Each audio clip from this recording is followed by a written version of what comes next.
사사기 11장 우리 12절로 13절까지 한 목소리로 합독해 보겠습니다.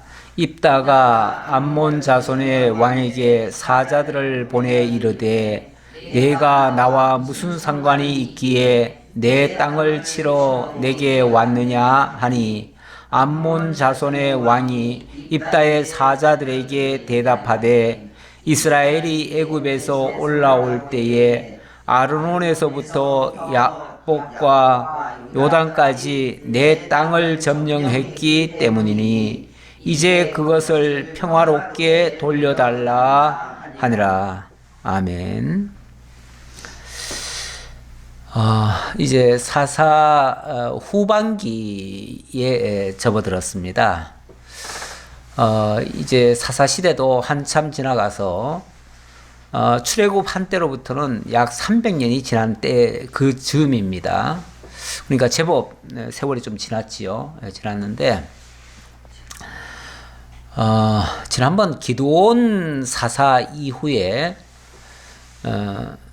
아비멜렉이 자기 마음대로 일어나가지고 왕노릇 하다가 백성들과 불화가 일어나가지고 백성들을 죽이고 난리가 났죠. 그래서 나라가 휘청했습니다. 그리고 나서 사사들이 일어났다 그랬습니다. 돌라와 야일인가요? 이 두 사사들이 일어났다 그랬는데 그 사사들은 일어났어도 뭐 특별히 큰 업적은 없었어요. 뭐 몇십 년간 뭐 한마디로 말하면 잘해 먹고 그냥 편안하게 지내고 자기 자식들 호의호식 시키고 뭐 30개 성읍을 나눠주고 자녀들 한 30명씩 낳아가지고 자녀들한테 한 부락씩 다 맡겨서 다스리도록 하고 뭐 그 정도가 그들이 한 업적이에요. 뭐 특별히 그 사람들은 뭐 큰일을 한 것은 없어요. 근데 이제 그들의 특징을 가만히 보면 그들은 하나님이 사사로 세우셨다 이런 말이 없어요. 이런 말이 없고 그들이 일어났다 이렇게 표현을 해요. 일어났다 하는 걸 보면 하나님이 세우신 자라기보다는 자기들이 하겠다고 그 자리에 하겠다고 한 것 같아요. 그러다 보니까 지난번 아비멜렉의 뒤를 이어서 하다 보니까 아비멜렉이 왕이었잖아요. 원래는 성경은 인정하지 않는 왕이에요. 자칭 왕이에요. 자칭 왕인데 지금 공식적으로는 왕이 될 수가 없어요. 왜냐하면은 만약에 왕이라고 한다면은 그 자손 가운데서 왕이 나와야 될 거 아니에요. 그래야 되는데, 그러니까 왕이 될 수가 없죠. 그러니까 스스로 그 어렵게 된 그 문제를 자기네들이 해결하겠다고 일어난 사람들이에요.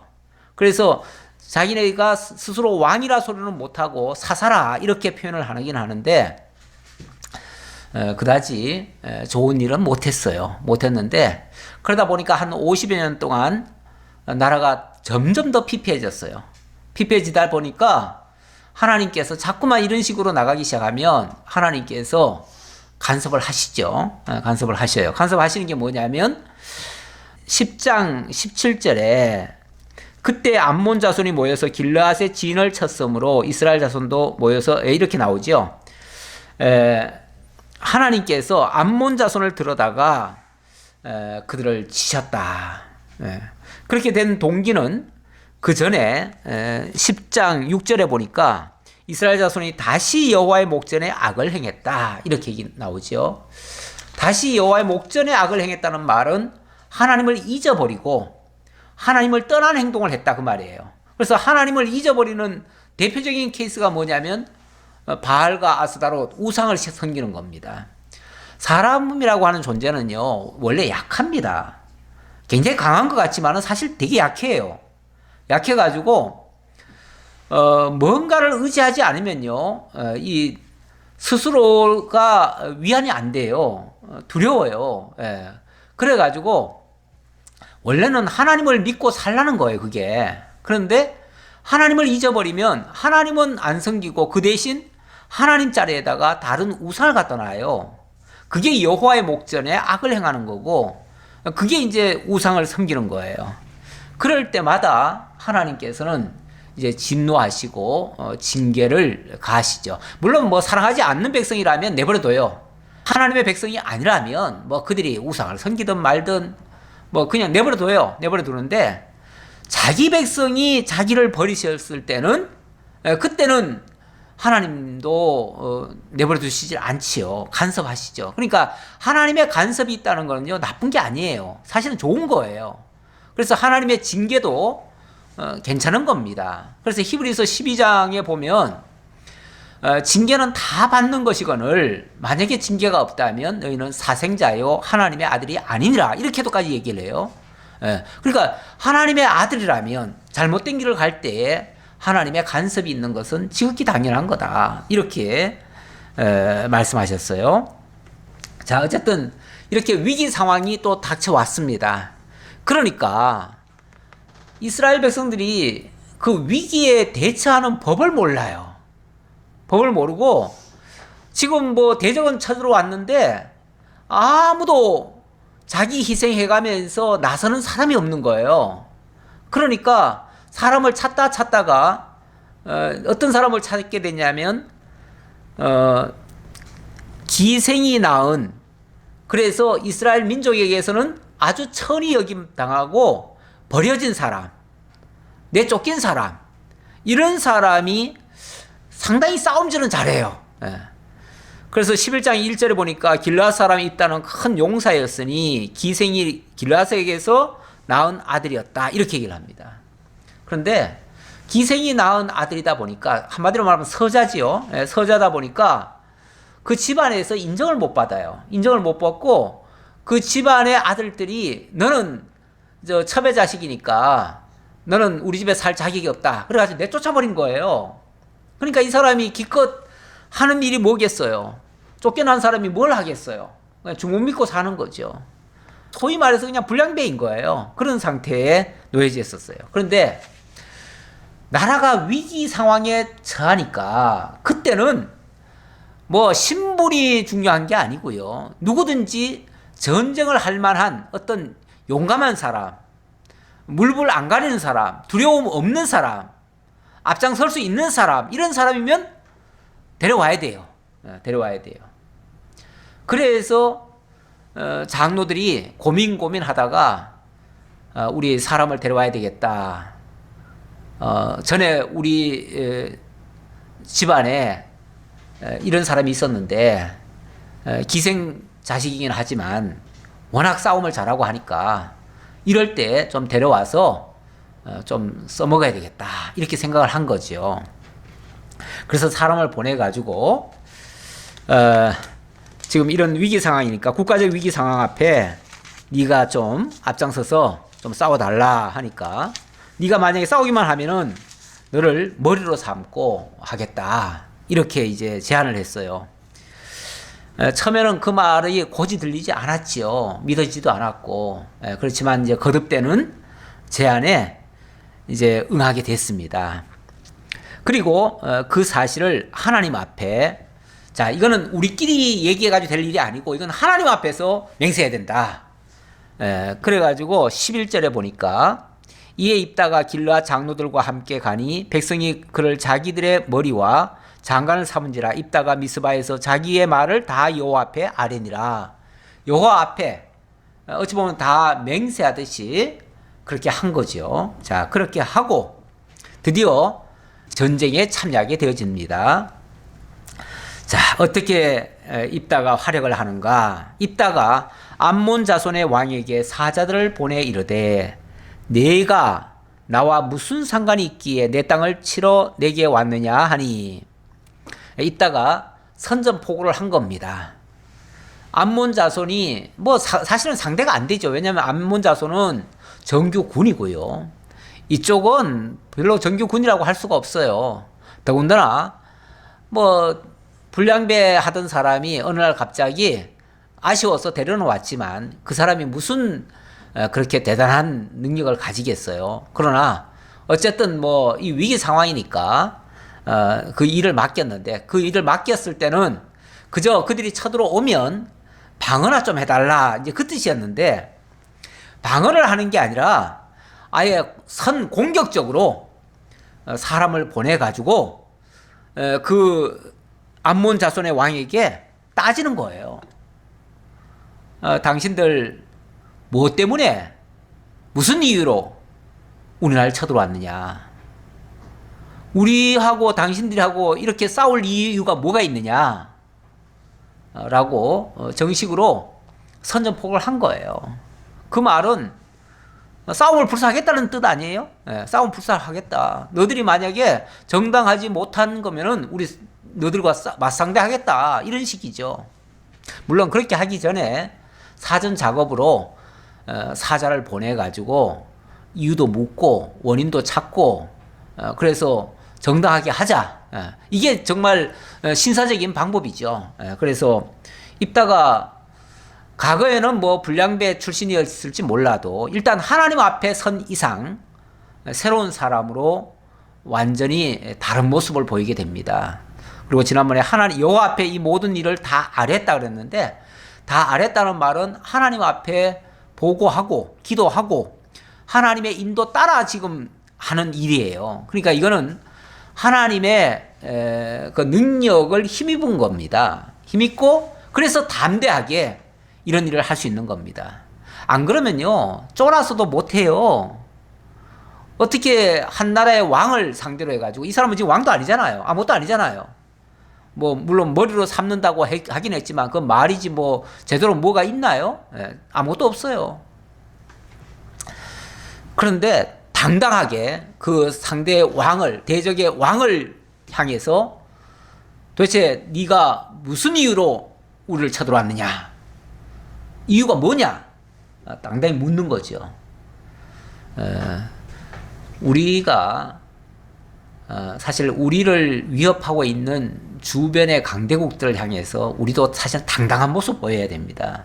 때때로 우리가 너무 약한 국가다 보니까 때때로 눈치 보고 다른 나라 뭐 하는 거 그냥 조심하고 말도 굉장히 조심하고 우리 주장도 못 펴고 이런 경우가 참 많아요. 어떨 때 보면 되게 답답할 때가 있어요.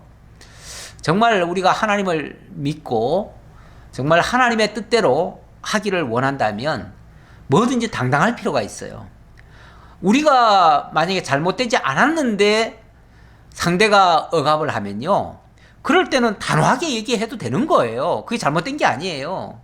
물론 우리가 실수하고 우리가 잘못하는데 우리가 큰소리 칠 수는 없지요. 우리가 바로 하면서 하는 거는 괜찮습니다. 그럴 때는 정말 하나님께서도 함께 하시리라 믿습니다.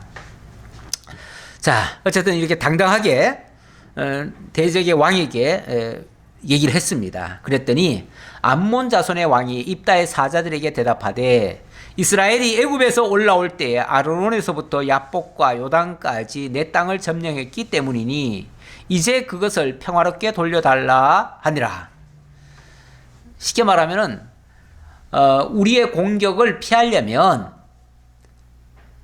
좋은 말 할 때 요단 동편 땅 내놔 그 말이죠. 요단 동편 땅 내놓으라는 거예요. 말은 뭐 평화롭게 내놔라 돌려달라 이렇게 말하는 거지만 그 땅은 원래 우리 거였다 이렇게 얘기하면서 하는 말이에요. 그 땅은 원래 우리 거였다 그러니까 돌려달라 그러는데 언제 저들 건지는 잘 몰라요.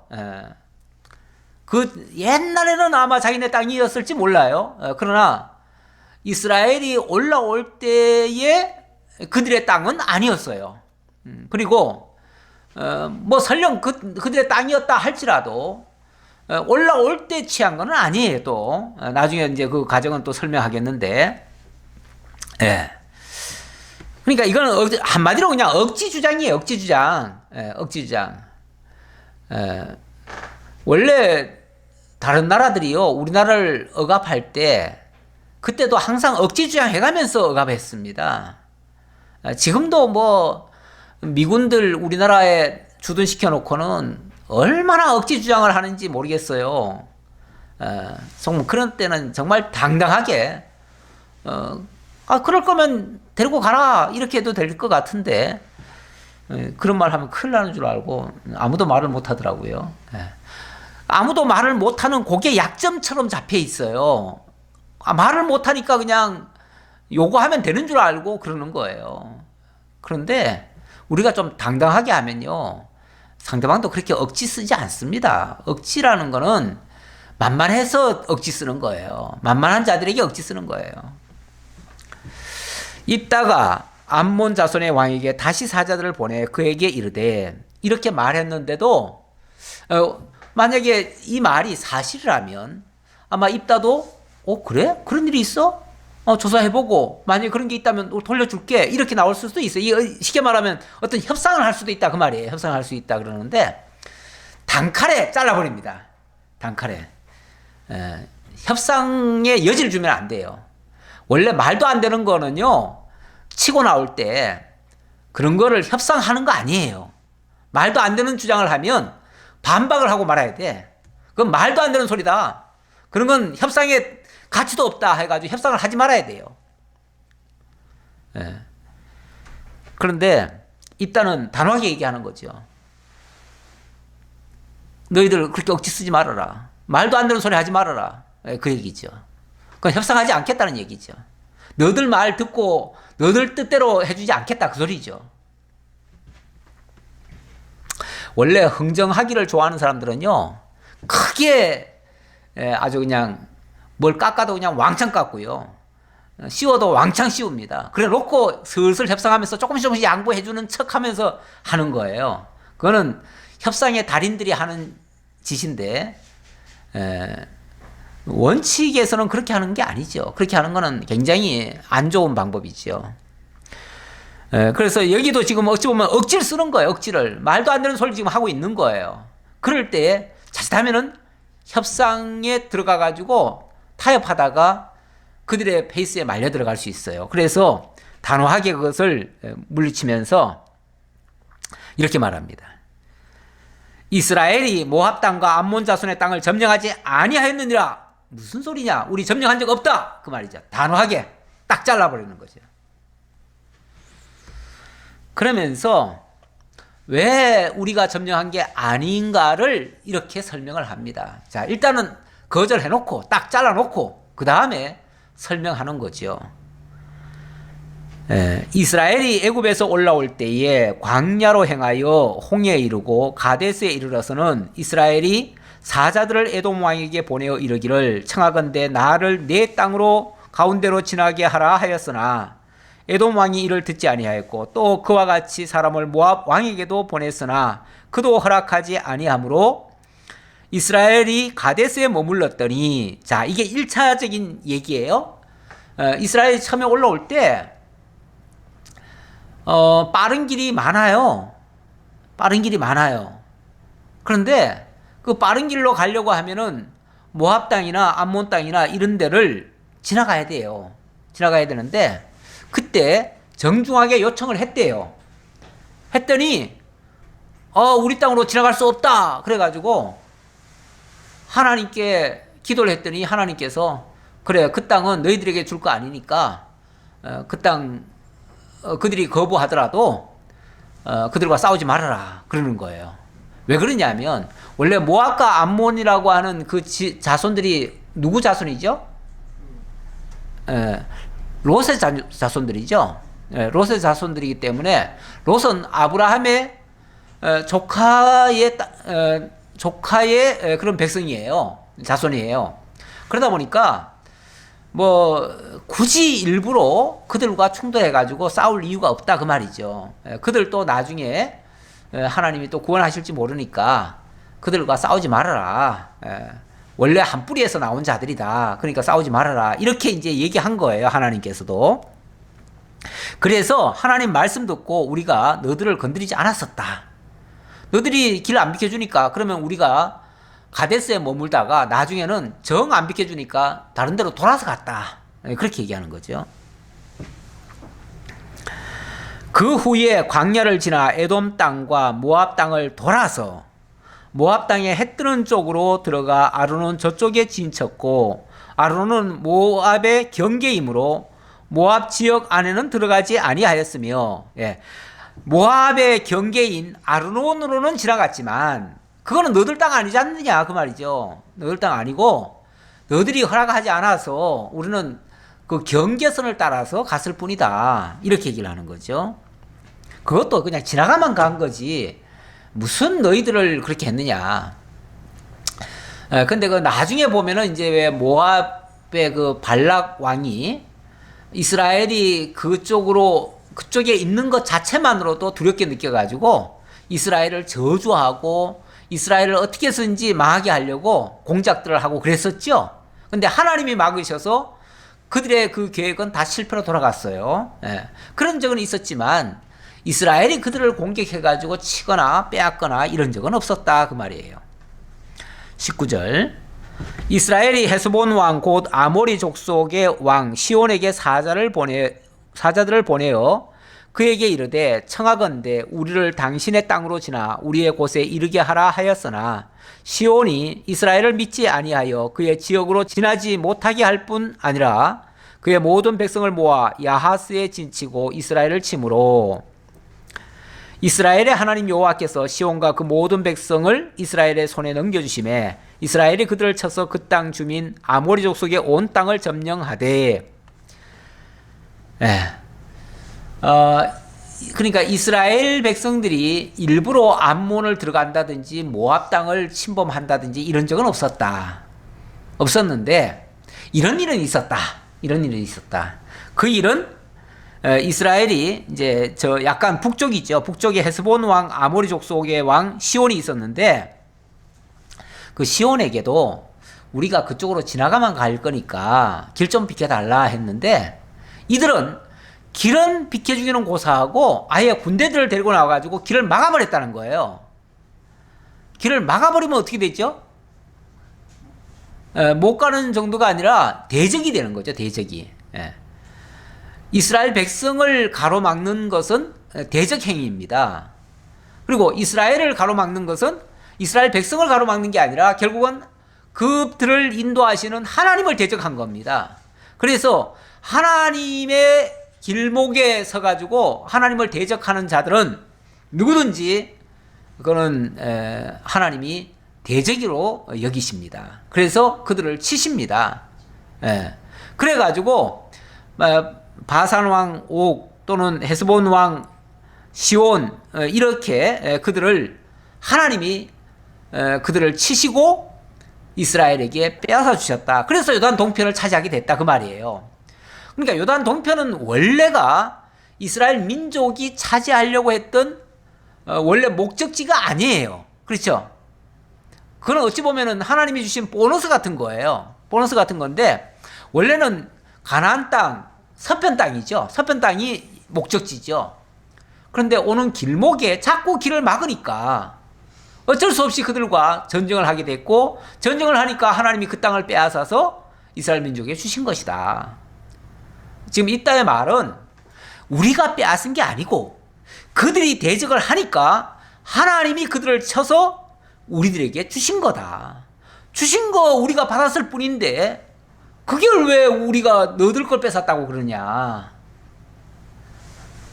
그리고 엄밀하게 말하면은 바산 왕 옥이나 여기 헤스본 왕 시온은 그들의 땅을 지금 차지한 거죠. 차지했는데 그 땅이 왜 너들 땅이냐 그 말이죠. 그 땅이 왜 너들 땅이냐.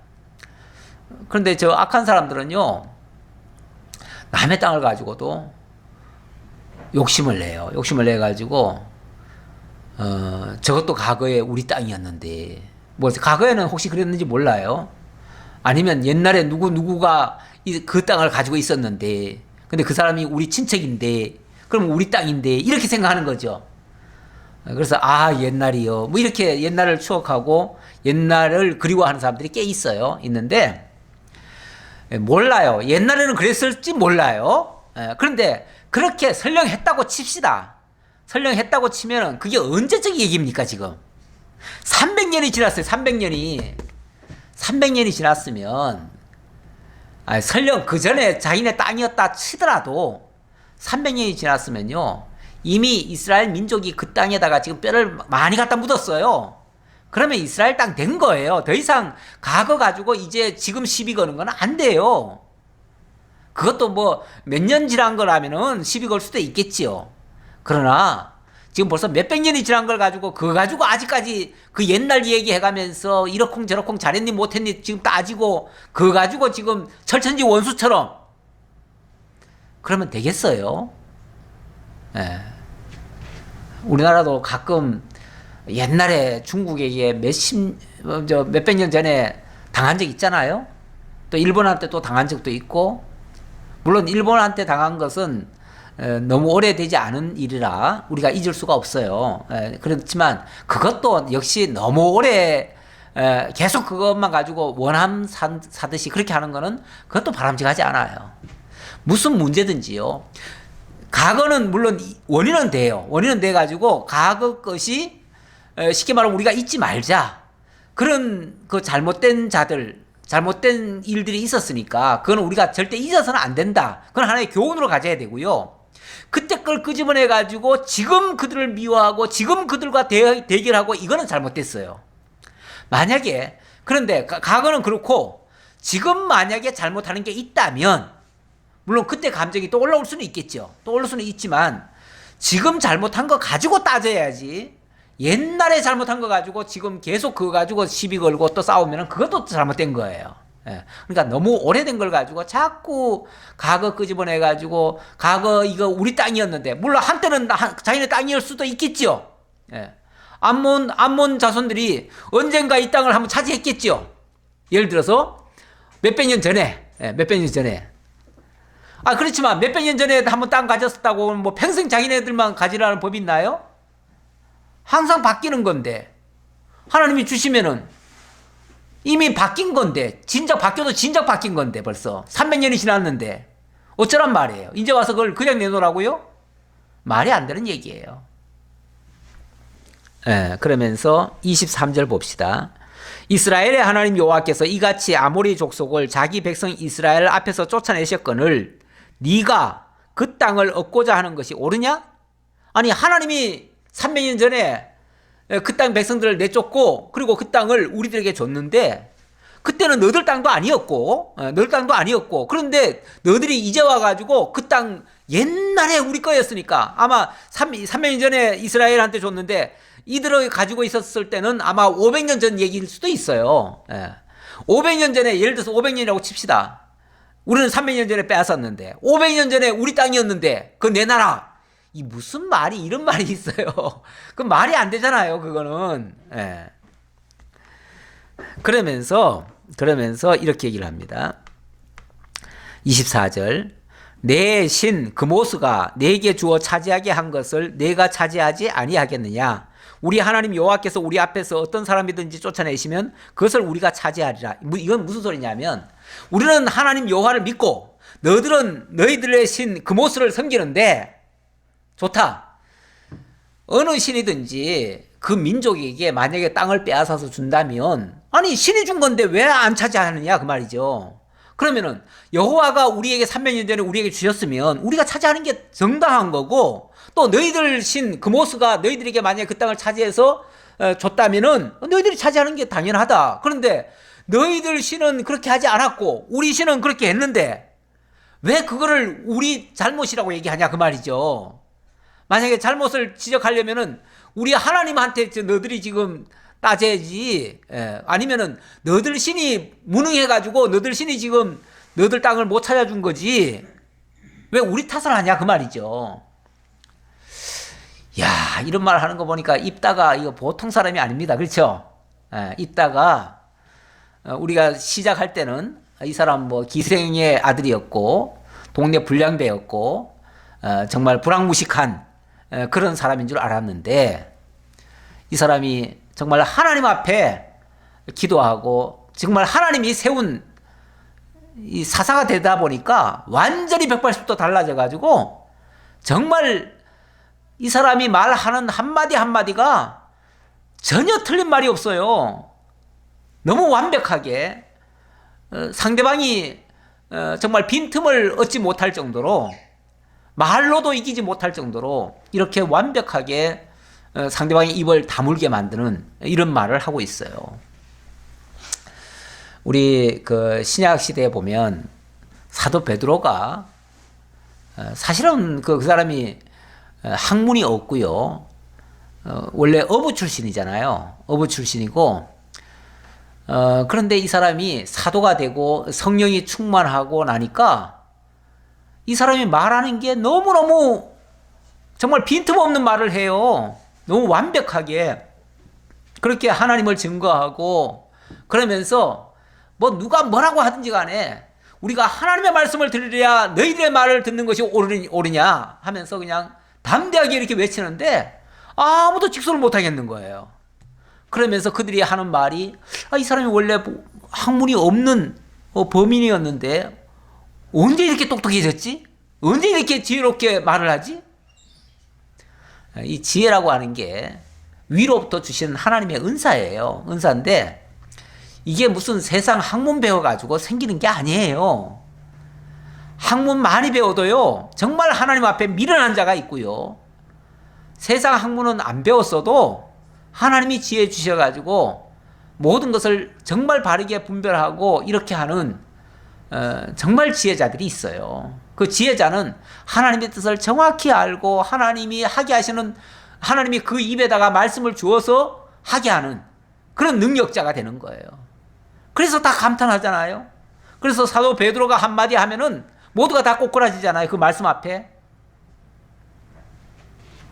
그런 것과 같은 모습이다. 그 얘기죠. 25절. 이제 내가 모압 왕 십볼의 아들 발락보다 더 나은 것이 있느냐? 그가 이스라엘과 더불어 다툰 일이 있었느냐? 싸운 일이 있었느냐? 이스라엘이 헤스본과 그 마을들과 아로엘과 그 마을들과 아르논 강가에 있는 모든 성읍에 거주한 지 300년이거늘 그동안에 너희가 어찌하여 도로 찾지 아니하였느냐? 아니 찾으려면 진작 찾아가지. 그렇죠? 진작 찾아가지. 아니 무슨 300년 동안 뭐 하다가 이제 와가지고 우리 땅 내놔라. 이게 말이 되냐 그 말이죠.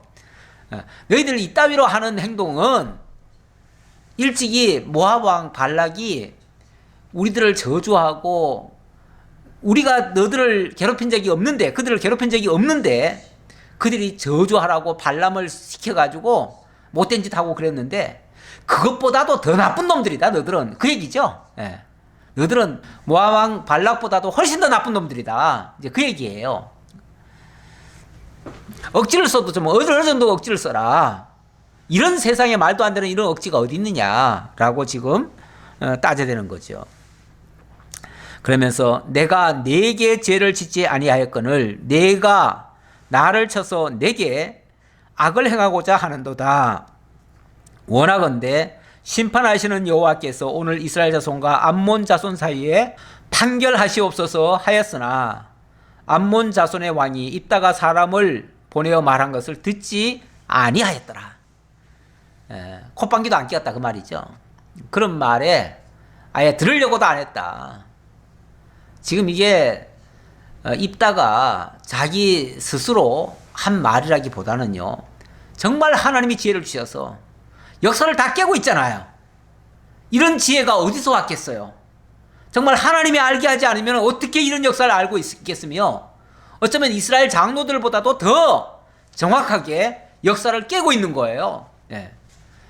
역사도 잘 모르면서 그냥 억지 쓰는 사람들 있어요. 그런 억지를 그렇게 쓰면은요, 설득력이 없습니다. 말에 설득력이 없어요. 그런데 역사를 정확히 알고 그 역사에 기준해서 상대방의 말문이 막히도록 얘기를 하면요, 상대방도 그거 무시 못합니다. 그런데 말문은 막히고 억지는 써야 되겠고, 그러니까 하는 짓이 뭐냐면은 안 들었대요. 예. 억지로 안 들었대요. 듣기 싫다 그 말이죠. 듣기 싫다. 아니 틀려서 안 듣는 거는 모르겠는데 맞는 말, 어쩌면 말을 해도 다 맞는 말을 하니까 듣기 싫은 거죠. 어떤 사람이 그러더라고요. 뭐 어떤 사람의 말은 틀린 말은 하나도 없는데 다 맞는 말을 하는데 어쩌면 그렇게 싸가지 없는 말을 하냐고. 그런 말을 하는 사람도 있던데, 예. 이제 말빨로는 못 이기니까 그렇게 말을 하는 거죠. 얄밉다 그 말이죠. 예.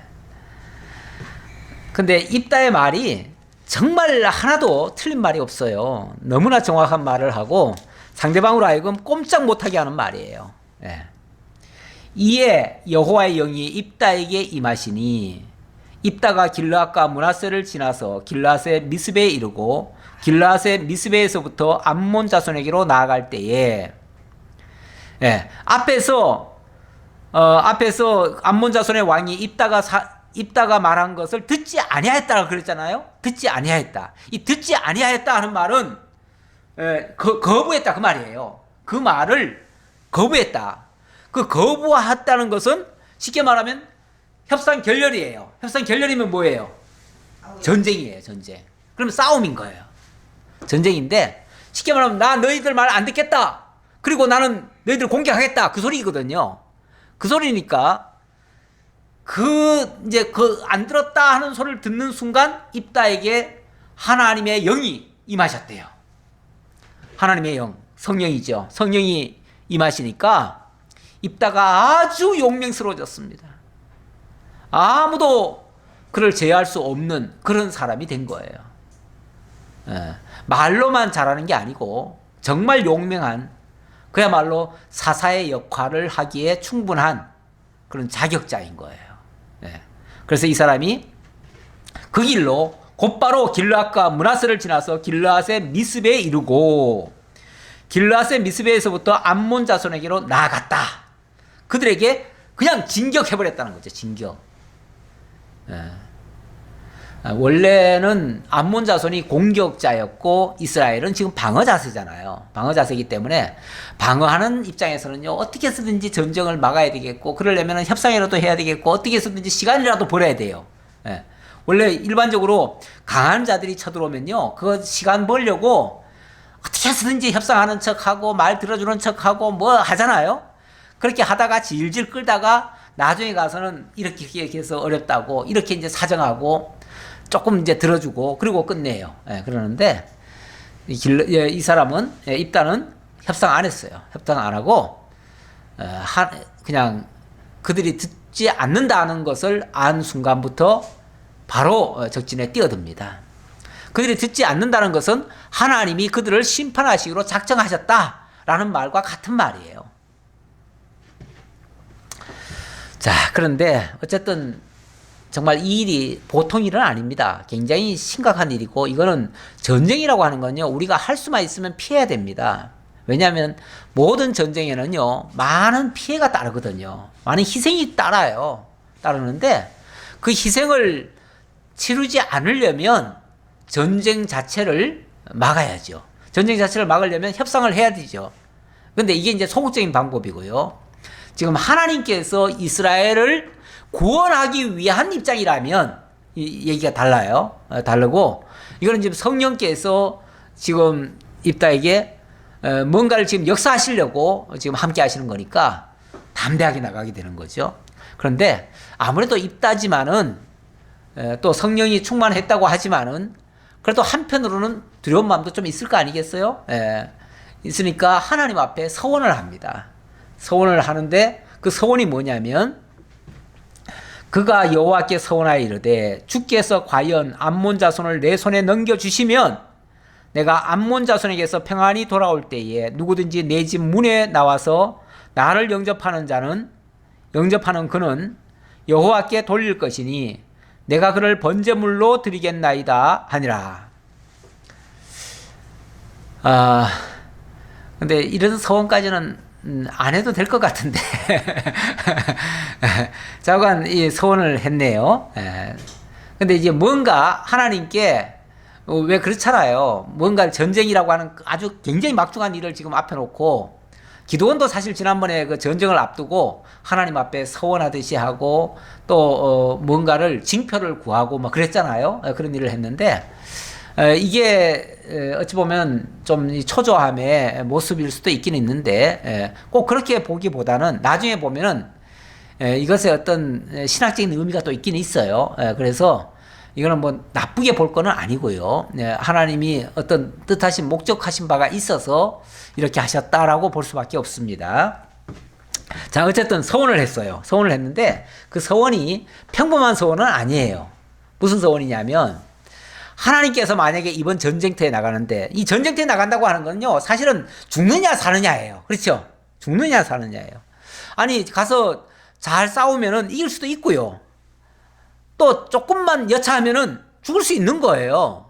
예. 그러니까 정말 하나님께서 돌아오게 하신다면 못 내드릴 게 없지요. 못 드릴 게 없지요. 그래서 모든 걸 다 드리겠나이다 라는 차원에서 뭘 했냐면 하나님 앞에 온전한 제사를 드리겠습니다. 온전한 제사를 드리는데 만약에 나의 이 전쟁을 가장 크게 기뻐하고 반갑게 맞이하는 어떤 사람, 그래서 제일 먼저 내게로 다가오는 사람이 있다면 그를 하나님 앞에 번제로 드리겠나이다. 이렇게 서원을 했어요. 근데 서원은 뭐 혹시 필요할지 모르겠는데 서원치고는 너무 끔찍한 서원이죠. 왜냐하면 사람을 불에 태워서, 번제라는 거는 불에 온전히 태워드린다는 거거든요. 온전히 태워서 하나님 앞에 드리겠다 이런 서원이니까, 아니 언제 하나님이 너 전쟁 나가서 승리하려면은 사람을 하나 태워라 이랬습니까? 그런 적 없잖아요. 그런 적 없는데 그렇게 서원했다는 거는 그렇게 잘했다라는 의미는 아니에요. 잘했다라고 말할 수는 없을 것 같아요. 그런데 그럼에도 불구하고 결과적으로 그의 입을 통해서 하나님은 어떤 역사를 하셨어요. 역사를 하셨고 그거에는 또 그 나름대로의 의미가 있어요. 그래서 그거는 조금 이따 제가 설명드리겠다 그 소리고요. 자, 어쨌든 이런 서원을 했어요. 했는데 자, 어떻게 됐을까요? 32절. 이에 입다가 암몬 자손에게 이르러 그들과 싸우더니 여호와께서 그들을 그의 손에 넘겨주심에 아로엘에서부터 민릿에 이르기까지 20성읍을 치고 또 아벨 그라민까지 매우 크게 무찌르니 이에 암몬 자손이 이스라엘 자손 앞에서 항복하였더라. 성읍 20개를 쳤어요. 뿐만 아니라 그 외에도 다수의 그런 아마 그 본거지들을 다 무력화시켰겠죠. 그랬더니 암몬 자손이 항복을 한 거예요. 아, 우리 당신들에게 잘못했습니다. 잘못했으니까 이제 그만 우리 이제 당신네들을 섬기겠습니다. 이렇게 나온 거죠. 그러니까 이제 전쟁이 끝난 거예요. 아, 정말 얼마나 큰 기쁨이겠어요. 정말 전쟁, 죽느냐 사느냐 하는 판국에서 이쪽에서는 피해 입었다는 소리가 하나도 없어요. 피해도 하나 안 있고 완전 대승을 거두고 정말 기쁜 마음에서 즐겁게 이제 돌아옵니다. 돌아오는데 큰 사단이 일어났습니다. 무슨 일입니까? 34절. 입다가 미스바에 있는 자기 집에 이를 때에 보라 그의 딸이 소고를 잡고 춤추며 나와서 영접하니 이는 그의 무남 동녀라. 이 집은 뭐 앞에서 다른 사사들 보니까 뭐 30명씩 낳고 뭐 70명도 낳고 뭐 이렇게 하더니만 이 집은 아들 하나도 없고 무남 동녀 딸 하나 있었대. 딸 하나니까 이 집의 딸은 그냥 딸이 아니에요. 이 집의 딸이 곧 아들이에요. 그렇죠? 아들같이 가장 존귀한 그런 딸이에요. 무남 동녀잖아요. 아, 그런데 이 하나밖에 없는 이 딸이 세상에 눈치도 없이 소고를 치면서 막 춤을 추면서 아빠가 이겼다고, 아빠가 승리했다고. 그리고는 반갑게 아버지를 맞이하러 나오는 거예요. 그걸 보는 순간 너무너무 기쁘게 돌아왔는데 그걸 보는 순간 이 입다가 그냥 억장이 다 무너지는 거죠. 입다가 이를 보고 자기 옷을 찢으며 이르되 어찌할꼬 내 딸이여 너는 나를 참담하게 하는 자요 너는 나를 괴롭게 하는 자 중에 하나로다. 내가 여호와를 향하여 입을 열었으니 능히 돌이키지 못하리로다 하니 아이고 큰일 났다. 어떡하냐. 내가 이미 여호와 앞에 나를 제일 먼저 맞이하러 나오는 사람이 있다면 그 사람을 하나님께 번제물로 바치겠다고 내가 입을 이미 떴으니 이거 어떡하냐. 그때는 자기 입을 지지고 싶지요. 떼어내고라도 싶지요. 어떡하지 이거. 그러는데 그 말을 듣고 그 딸이 이렇게 말합니다. 그에게 이르되 나의 아버지요 아버지께서 여호와를 향하여 입을 여셨으니 아버지의 입에서 낸 말씀대로 내게 행하소서. 이는 여호와께서 아버지를 위하여 아버지의 대적 암몬 자손에게 원수를 갚으셨음이니이다 하니라. 아버지께서 여호와 앞에 그렇게 서원하셨다면 당연히 그렇게 하셔야죠. 왜냐하면 그 서원하고 하나님이 승리케 하셨는데 만약에 안 바치면 그럼 서원한 게 무효되고 서원한 게 무효되면 하나님이 승리케 하신 것도 다 무효될 텐데 어떻게 그럴 수 있습니까? 그러니 입을 여신 대로 하십시오. 내가 기꺼이 죽으리다 그 말이죠. 야, 그리고 보니까 이 딸, 사실은 무남동녀니까요. 딸이자 곧 아들이에요. 뭐 왜냐하면 아들이 따로 있어야 뭐 아들이라고 얘기하죠. 그러니까 이런 정말 존귀한 자식인데 귀한 자식이죠. 귀한 자식을 결국은 잃게 되는 겁니다. 또 그의 아버지에게 이르되 이 일만 내게 허락하사 나를 2달만 버려두소서. 내가 내 여자 친구들과 산에 가서 나의 처녀로 죽음을 인하여 애곡하겠나이다 하니 그가 이르되 가라 하고 2달을 기한으로 그를 보내니 그가 그 여자 친구들과 가서 산 위에서 처녀로 죽음을 인하여 애곡하고 2달 만에 그의 아버지에게로 돌아온지라. 제가 기꺼이 죽겠습니다. 다만 이제 처녀로 죽어야 되는데 우리 친구들하고 어찌 보면 마지막 작별도 해야 되고 하니까 그럴 기한 한 2달만 좀 주십시오. 그래서 그걸로 인해서 죽음에 대한 준비를 하고 그리고 내가 기꺼이 죽겠습니다 그 말이에요. 자, 그렇게 하고 그는 자기가 서원한 대로 딸에게 행하니 딸이 남자를 알지 못하였더라. 이것이 이스라엘의 간습이 되어 이스라엘의 딸들이 해마다 가서 길르앗 사람 입다의 딸을 위하여 나흘씩 애곡하더라. 이날은 이스라엘에 있어서 가장 슬픈 날이 되었지요. 근데 가장 슬픈 날이기만 합니까? 사실은 또 가장 기쁜 날 아니었나요? 왜요? 이스라엘 민족이 이 대적 암몬 그 위협하던 세력을 제거하고 그리고 이스라엘 민족에게 자유를 준 날 아닙니까?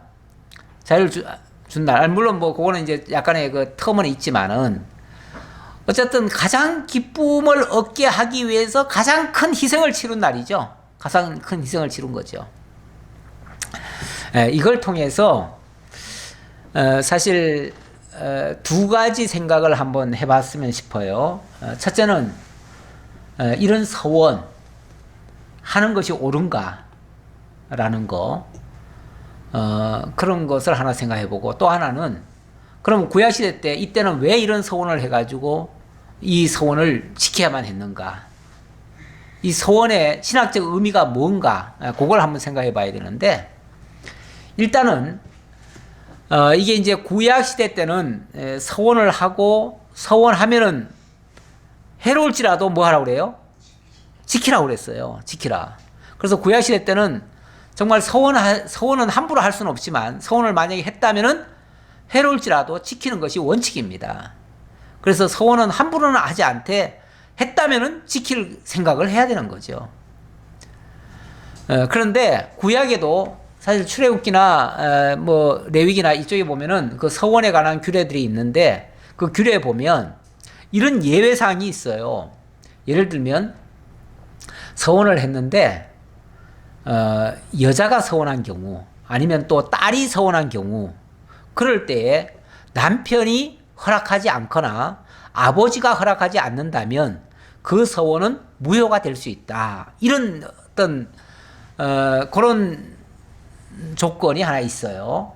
왜 그러냐면 여자나 딸은 구약시대 때 말이에요. 구약시대 때 주권이 없었던 거예요. 주권이 없었어요. 여자는 남자에게 속한 자예요. 원래 하나님이 지으실 때, 이건 어떻게 보면 창조의 원리에 속한 얘기인데, 요즘 그 얘기하면, 혼나죠. 요즘 여자들 무시하듯이 얘기했다가는 큰일 나요. 요즘 뭐, 목사도 이제 안 봐줍니다. 요즘. 그러니까 요즘이 아니고 구약시대 때 그랬다는 얘기예요. 그리고 하나님이 처음에, 남자를 지으시고 남자의 갈비뼈를 뽑아가지고 여자를 지으셨잖아요. 그래서 창조의 원리에서 보면 여자는 남자에게 속해 있어요. 그래서 숫자를 헤아릴 때에 남자의 수만 헤아렸어요. 여자는 남자에게 속한 자들이기 때문에 숫자를 헤아리지 않았어요. 그렇다고 여자를 무시한 게 아니라 이제 한 몸처럼 여겼다 그 말이죠. 한 몸처럼 여겼는데 당연히 그러다 보니까 여자의 머리는 남자예요. 남자니까 그 여자의 모든 주권은 남자에게 있는 거예요. 남자에게 있으니까 여자는 자기 스스로 판단하고 결정하는 걸 할 수는 있는데 그게 남자가 허락을 하면 유효하고 만약에 허락하지 않으면 무효가 되는 거예요. 왜? 원 주인이 아니니까. 원 머리가 아니니까 그 말이에요. 머리가 아니니까. 그리고 딸도 마찬가지예요. 딸도 그 아버지가 엄연히 살아있는데 딸이 주권을 행사할 수가 없어요. 아버지에게 주권이 있는 거예요. 특히 시집가기 전까지는 뭐 남편도 없고 아무도 없으니까 그 아버지가 주권을 가지고 있어요. 그래서 그 딸이 서원한 것은 일단 원인 무효다 그 얘기예요. 원인 무효다. 그래 물론 나중에라도 아버지가 허락하거나 또 남편이 허락하면 유효합니다. 유효한데 허락이 안 됐을 때, 이 의견이 달랐을 때 그때는 무효가 된다 그 말이에요. 이거는 이게 이제 신약적으로 와 보면은 예수님께서 그렇게 얘기를 합니다. 너희는 너희 머리털 하나도 희고 검게 할 수 없는 자들이다. 그래서 하늘로도 맹세하지 말라, 땅으로도 맹세하지 말라, 도무지 맹세하지 말지니 그랬어요. 왜? 너희들 스스로 뭘 할 수 있는 주권자들이 아니다 그 말이에요. 그래서 신약 시대에 오면 그 원리에 의하면 윤리적인 관점에서 보면 우리는 맹세하면 안 돼요. 서원도 하면 안 돼요. 안 되는데 특별한 경우는 있을 수 있지요. 그거는 정말 하나님 앞에서 하는 게 가끔은 있어요. 뭐 예를 들면 결혼할 때 했다든지 또 아니면은 뭐 어떤 임직할 때 그럴 때도 맹세하지요. 우리가 맹세하는데 그거는 반드시 지켜야 될 법으로서 그거는 허락하야 하는 거기 때문에 그거는 할 수 있어요. 할 수 있는데 그렇지 않은 상태에서 쉽게 말하면 자기 마음대로는 하지 말라 그 말이죠. 자기 마음대로는. 예를 들어서 아니 그러면 왜 임직할 때는 왜 서약을 해요? 결혼식 할 때는 왜 서약을 해요? 그거는 자기 마음대로 하는 게 아니고 자기들끼리 하는 게 아니고 그 주례자가 있잖아요. 앞에서 임직하는 사람이 있잖아요. 하나님의 이름으로 하는 거잖아요. 그러니까 그거는 가능한 거예요. 가능한데 자기들 마음대로 다 제껴놓고 자기들 마음대로 이렇게 하는 건 안 된다 그 말이죠. 그거는 만약에 누가 무효다 하면 무효일 수 있는 거예요. 그래서 도무지 하지 말라 그런 얘기고, 자 이거는 어떻게 보면 윤리적인 관점에서 보는 거죠. 그러면 이때는 왜 이런 서원을 했고 또 이 서원은 왜 반드시 지켜야만 되는가, 그리고 이 서원을 통해서 무슨 효과가 있는가를 신학적으로 살펴봐야 되는데, 일단 모든 것에는요, 모든 구원의 역사에는 희생 없이 치러지는 구원은 없습니다. 원래 그렇죠? 예. 우리 주 예수 그리스도께서 우리를 구속해 주셨는데, 물론 하나님은 능력자예요. 능력자이기 때문에 뭐 그냥도 구원시킬 수 있어요. 그런데 그냥 구원시켜버리면 누가 감사하나요? 누가 그 가치를 아나요? 모르잖아요. 그래서 하나님이 그걸 깨닫게 하기 위해서 우리를 구원하실 때 어떻게 하셨냐면 자기의 독생자 예수 그리스도를 뭐 하셨어요? 희생 제물로 삼으셨어요. 온전히 번제 제물로 삼으셨어요. 그래서 정말 독생자란 말은 외아들이라는 얘기고 하나밖에 없는 자라는 얘기잖아요. 하나밖에 없는 자식. 그런 자를 희생을 시킨 거예요. 그 희생을 시키고 자기 백성들을 구원한 거예요. 그러니까 결국 이 사건은 지금 이스라엘 민족을 구원하는 데 있어서 이스라엘 민족을 희생시킬 수도 있잖아요. 그런데 그렇게 하지 않고 하나님께서 오히려 그 사사의 딸, 무남 동료, 그 딸을 희생시킴으로써 이스라엘 민족을 구원한 거예요. 거기서 입다는 어찌 보면 그 사사의 사명으로서 어떤 개인이 아니라, 개인 아버지가 아니라 정말 사사, 하나님이 내신 그 사역자로서의 역할을 수행한 것이고, 그리고 하나님께서는 이런 희생을 통해서 당신의 백성들을 구원한 거예요. 이 사실을 이스라엘 민족이 깨달았을 때, 야, 하나님께서 우리를 구원하시기 위해서 이런 희생까지 치러주셨어. 이런 희생의 결과로 우리가 구원을 받은 거야. 얼마나 하나님 앞에 감사하고 얼마나 조심하고 얼마나 앞으로 하겠느냐, 그런 의미예요. 그러니까 당연히 그 은혜를 깨닫고 그걸 기억하고 하나님 앞에 감사하게 하려면 당연히 그렇게 해야 된다. 희생이 치러져야 된다. 그 희생도 값어치 없는 희생이 아니라, 일반 백성들의 희생이 아니라 정말 무남동녀 같은, 외아들 같은 그런 희생이 치러져야 된다라는 뜻입니다. 이런 것을 장차 예수 그리스도가 결국은 십자가에 못 박혀 죽으심으로 우리를 구원하실 것에 대한, 그 희생 제물이 되실 것에 대한 예표적인 사건이다, 이렇게 보시면 되겠습니다. 기도하겠습니다.